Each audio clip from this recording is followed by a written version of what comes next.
In January of 1959, a group of 9 Soviet hikers set out on an expedition into the Ural Mountains. What happened next would stump researchers and scientists alike for decades to come. The Dyatlov Pass Incident.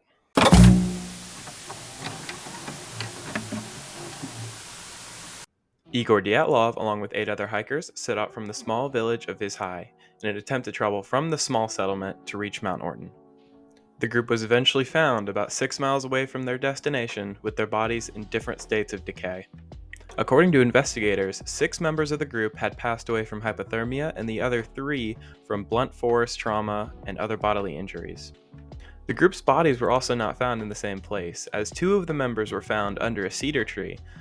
3 other members of the group were found in various increments leading away from the tree, and then it took 3 whole months to find the last 4 members of the group. When they were found, it was only 250 feet away from the tree in a hidden ravine.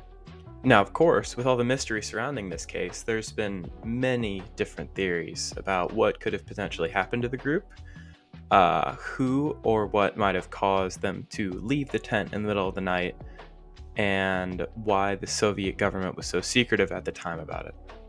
Now, the main reason why there was so much speculation is because that initially, the deaths were labeled as being the result of a compelling natural force, so of course there was going to be speculation about that. I mean, what? Now, many people argue that the compelling natural force in question was just an avalanche, which would have, I guess, compelled the group to leave their tent. But if that's true, why wouldn't the investigators just list avalanche as the reason for death? Just a thought. There was a snowstorm on the night of February the 2nd, which it's believed, based on journal entries and available evidence, that February the 2nd is the night that the group would meet their fate. Now, what was not addressed initially is as to why the group's tent was cut open from the inside on the night that they died.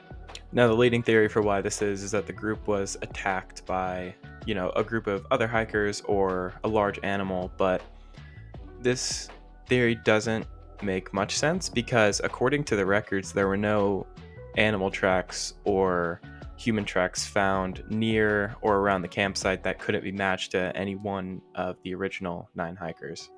Now, the new cause of death is listed as an avalanche, which caused the group to flee their tent and inevitably freeze to death.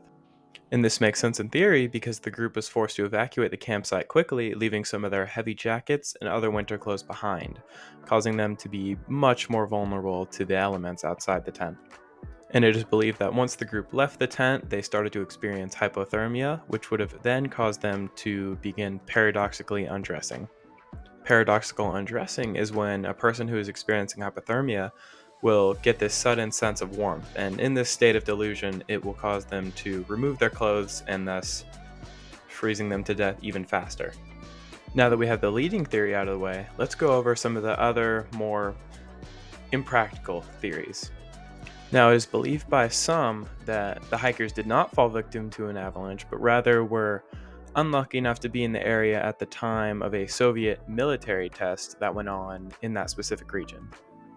Now, another theory is that there was an argument within the group leading to one or more of the members leaving the tent at that time, the rest of the group going to find them and inevitably freezing to death, which would explain why they were found in different places, but would not explain why they left the tent in such a hurry and why it was cut open from the inside.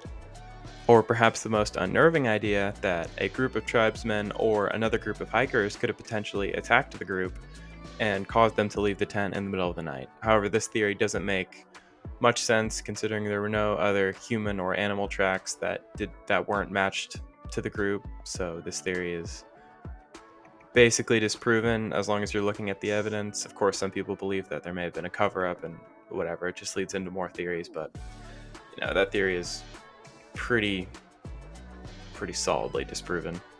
Now, of course, it's fun to speculate and, talk about all these theories, but you can't forget these were real people.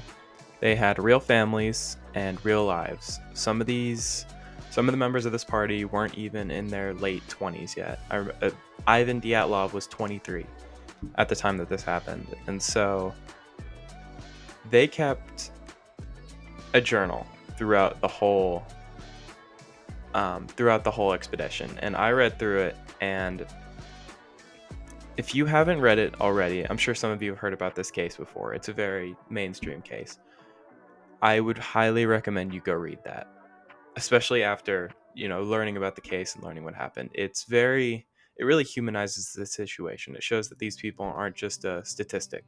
They're not just a number on a screen. These people had lives, families, everything. So if you haven't read that, it's available online for free. You can find a copy that's been translated, I'm sure. But if you haven't read it already, I would recommend doing that.